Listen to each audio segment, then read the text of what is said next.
All right, let's get right into it. Today, we are pulling back the curtain on one of the most chilling chapters in American history, Project MKUltra. This was the CIA's top secret and, frankly, terrifying program to try and mastermind control. And yes, it was very, very real. So, our story really kicks off back in 1953. The CIA director at the time, Alan Dulles, gives this warning. He says, the Cold War isn't just about guns and bombs anymore. No, it's become a battle for the human mind itself. There was this deep, deep paranoia that the Soviets had already figured out brainwashing. And as you're about to see, that fear was used to justify pretty much anything. So, how exactly does that paranoia morph into a full-blown secret program? Well, the CIA's thinking was basically, we have to fight fire with fire. They were terrified that some foreign power could use brainwashing to turn good American citizens into enemies. So they decided they had to become the masters of mind control first, and they were willing to push every scientific and ethical line to do it. Now, to keep all of this completely hidden, the CIA used something called cryptonyms. These were just code names, right? Intentionally confusing ones, often just a couple of letters and a random word. Secrecy wasn't just a part of the plan, it was baked into the program's DNA right from the very beginning. And this is a perfect example of what I'm talking about. The name MK Ultra, it wasn't random at all. MK was the code for the Technical Services Staff, which was basically the CIA's Science and Tech Division. And Ultra, well, that was the classification for the most secret intelligence you could possibly have. So this wasn't some little rogue operation. This thing was officially sanctioned at the highest levels. So who were the people actually running this top secret show? This is where the story really takes a nosedive into something that sounds like science fiction horror. Except it wasn't fiction. Let's meet the architects of MKUltra. The guy in charge was Sidney Gottlieb, a chemist whose whole job was to figure out ways to, and I'm not kidding, crush the human psyche. He then funded guys like Dr. Ewan Cameron, a well-respected psychiatrist who came up with some of the most brutal experiments imaginable. And of course, giving the green light from the very top was the director himself, Alan Dulles. And Dr. Cameron's methods, wow.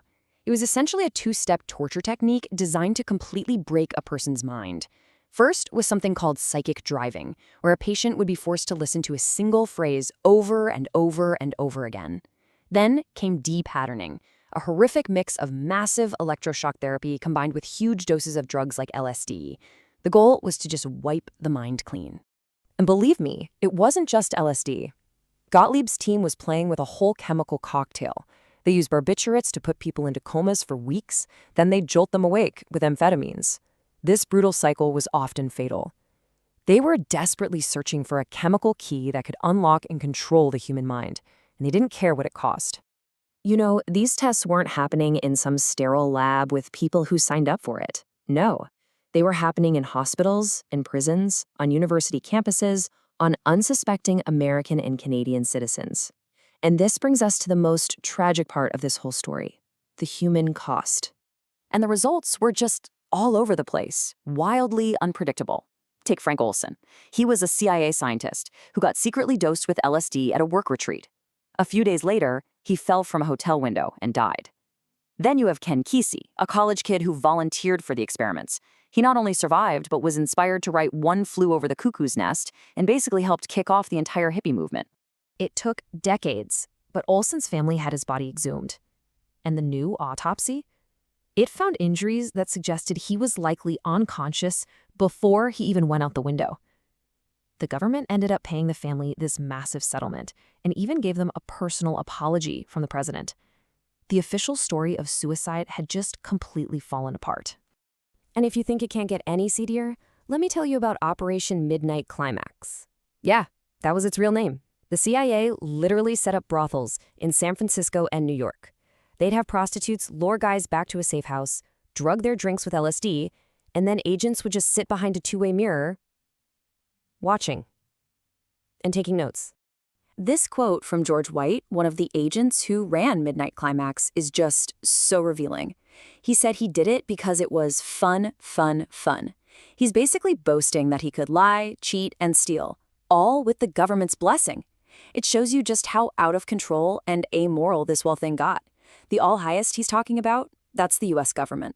So, you have to be asking, how does a program this secret ever come to light? Well, it took a massive national scandal, a really persistent journalist, and a full-blown congressional investigation to finally rip the curtain down. So here's how the cover-up crumbled. In '72, as the Watergate scandal is blowing up, the CIA director gets super paranoid and orders all the MKUltra files to be destroyed. He thought he'd erased it from history. But, lucky for us, some of the documents were misfiled and they survived. Then, a couple years later, journalist Seymour Hersh publishes this bombshell story about the CIA spying on Americans. That leads Congress to form the Church Committee to investigate. And guess what they find? The surviving MKUltra files. The truth was out, and it forced President Ford to finally ban experiments like this on people without their consent. So even though the program was officially shut down decades ago, its shadow is long. I mean, it still fuels all kinds of conspiracy theories and has inspired some of our favorite books and shows, totally blurring that line between history and horror. You can see its influence everywhere. The show Stranger Things, that's pretty much a direct reference to MKUltra's experiments. The themes of being watched and manipulated pop up in movies like The Truman Show. And of course, there's that direct line back to Ken Kesey's famous novel, written by someone who was actually a part of the program. And the legacy might be even darker than that. Before he became the Unabomber, Ted Kaczynski was a student at Harvard. And while he was there, he took part in this really aggressive psychological study with these brutal, stressful interrogations. And the guy running the study, he had ties to MKUltra. So you have to wonder, did those experiments help create a monster? This is a warning from Senator Frank Church himself, the man who led the big investigation. He saw exactly how the tools that are meant to protect a country could be turned against its own people to create, in his words, total tyranny. It's a warning that honestly is as relevant today as it was back then. And that leaves us with one final, pretty chilling thought. MKUltra was done with the clunky technology of the 1950s. Just imagine what a program like that could do today with our understanding of neuroscience, with big data, with social media and digital manipulation. It's a really sobering question, and it's a powerful reminder of why this history is something we can never, ever afford to forget.